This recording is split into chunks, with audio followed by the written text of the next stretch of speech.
Salut à vous, c'est Jean-Baptiste de jbmarcy.com. On se retrouve aujourd'hui pour un nouveau contenu reconquête amoureuse avec cette question que beaucoup de gens se posent, cette question qui à mon sens amène pas mal d'erreurs d'analyse, à savoir mon ex doit-il ou doit-elle encore m'aimer pour réussir à mener une reconquête? Est-ce qu'il doit y avoir une réminiscence de sentiments? Est-ce qu'il doit y avoir quelque chose? Et in fine, est-ce que si je suis dans le conflit ouvert, dans la violence des termes, la violence de la signification, si mon ex est méchant, méchante avec moi, s'il dit ou elle dit des choses qui paraissent rédhibitoires, est-ce que j'ai encore de l'espoir? Ça, vous savez que c'est un thème qui revient très souvent sous différentes formes. J'ai fait plusieurs vidéos à ce sujet, mais c'est une question qu'on m'a posée plusieurs fois cette semaine et je voulais intervenir pour fixer les choses une bonne fois pour toutes, même si je me doute qu'il y aura toujours besoin de revenir sur ces choses-là qui sont extrêmement paradoxales. On croit souvent que finalement la reconquête est faite pour les autres et que quand elle fonctionne, c'est une question de chance, justement parce que on se dit en lisant ou en écoutant le déroulé que finalement il y avait encore un peu d'amour dans l'air, donc il a suffi d'un petit contact, d'un petit sourire, d'une poignée de main et puis c'est reparti comme en 14. Aux gens qui pensent ça, d'abord c'est extrêmement naturel de penser, de voir, de constater que notre réalité est plus difficile que celle d'autrui. Après tout, nous sommes des êtres humains doués d'une conscience.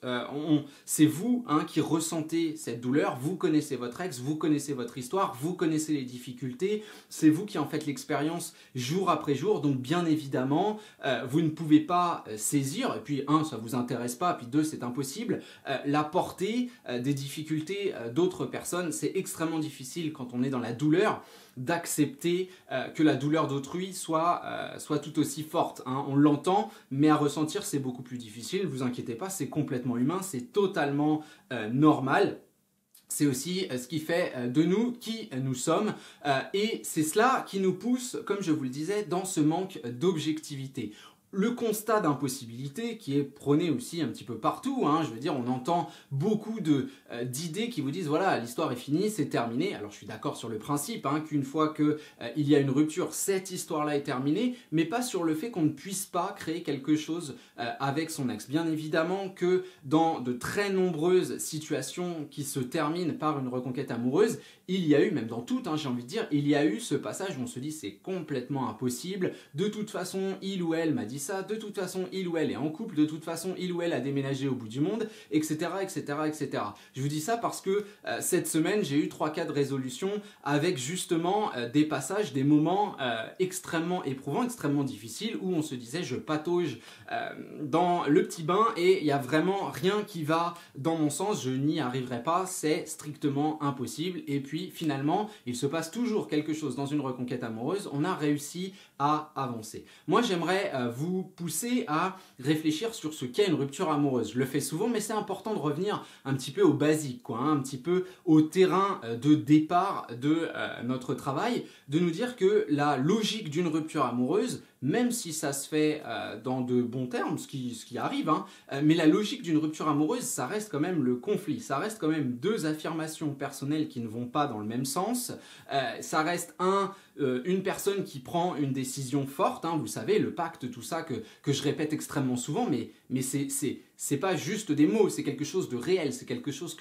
dont votre ex fait l'expérience au quotidien et bien finalement qui vous touche et qui vous donne l'impression qu'on ne peut pas atteindre cette personne. La réalité des faits, elle est extrêmement discutable. D'abord, êtes-vous certain qu'il n'y a plus du tout d'amour dans votre couple? Évidemment, si vous regardez cette vidéo, c'est que vous pensez que c'est le cas. Maintenant, il y a une différence entre la force du présent et la force de la réflexion. Qu'est-ce que j'entends par là? La force du présent, c'est quoi? Quelqu'un vous met une claque, vous réagissez, soit vous lui en mettez une aussi, soit vous vous demandez ce qui se passe, mais votre corps réagit, il y a quelque chose qui se passe, vous continuez pas juste votre chemin en sifflotant l'air de rien.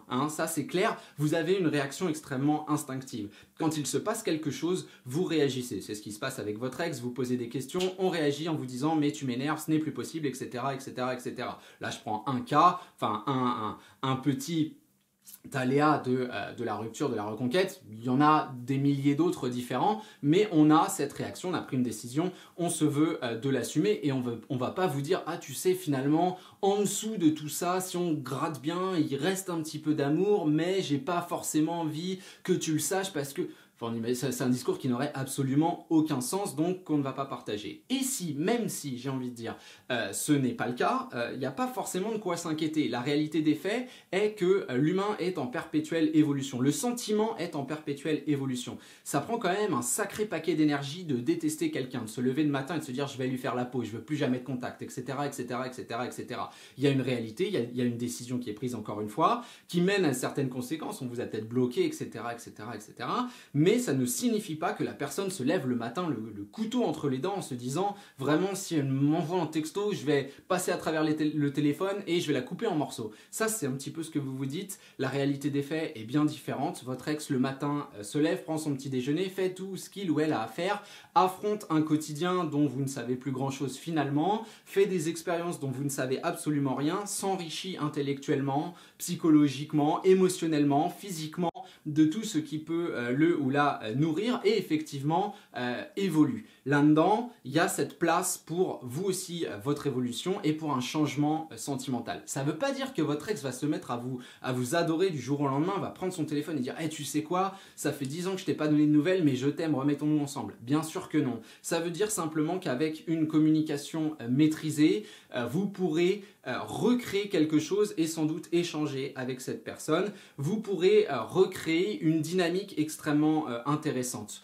À mon sens, non, il n'y a pas besoin de se dire qu'il faut encore de l'amour pour. Pourquoi? Parce que la personne qui vous dit « mais je ne t'aime plus, je te déteste, je ne veux plus jamais entendre parler de toi » a raison à l'instant T, dans cet espace qui est maintenant unique, qui est un vase clos, on vous l'a dit, c'est terminé, même si évidemment il y a des conséquences derrière, et ça ne veut pas dire que si on vous réinterroge sur ce sujet 3 mois plus tard, vous ne direz pas la même chose, mais une fois que ça a été dit, on ne veut pas revenir sur ces choses-là, on veut se dire « ok d'accord, ça j'ai entendu, mais plus tard on ne sait pas ». Personne ne peut dire « aujourd'hui je pense ça et je suis sûr à 100% que dans, je ne sais pas, 3 jours, 3 mois, 3 ans, 3 siècles, je penserai la même chose. » A priori non, parce que je serai dans une petite boîte. Mais vous voyez l'idée, on ne peut pas, avec assertivité, dire que si on le dit, eh bien évidemment, la logique c'est qu'on n'en sait rien dans le monde réel puisque nous sommes amenés à évoluer. Vous avez forcément déjà changé d'avis sur une personne, sur quelque chose, sur un critère, j'en sais rien, un goût, une couleur… que sais-je, vous avez forcément déjà changé d'avis dans votre vie. L'idée, c'est qu'on ne va pas aller stimuler le questionnement autour de tout ça. On va stimuler un nouveau ressenti autour de tout ça. Et puis, encore une fois, la personne qu'on aime ou qu'on n'aime plus, c'était la personne que vous étiez. Un changement radical, une évolution, une nouvelle dynamique, tout ça, ça remet en cause pas mal de choses et ça pousse à une réflexion qui est extrêmement différente. Je sais que dans cette vidéo, il y a pas mal de choses que j'ai déjà dit. Je comptais malgré tout, enfin comme je vous l'ai dit en début, refaire un point là-dessus parce que ça me paraît extrêmement important. Et puis, on continue de toute façon notre travail ensemble sur des thématiques toutes aussi diverses que variées. Vous n'hésitez pas à poser vos questions dans les commentaires. Je les prends en considération pour faire mes vidéos. Comme d'habitude, vous n'hésitez pas non plus à signifier que vous aimez cette vidéo. Ça fait toujours plaisir. À vous abonner à la newsletter. Beaucoup de contenu exclusif que vous pouvez recevoir directement dans votre boîte mail. Voilà, je vous abandonne là pour aujourd'hui. On se retrouve très bientôt pour un prochain contenu. Et d'ici là, gardez le sourire. Salut à vous!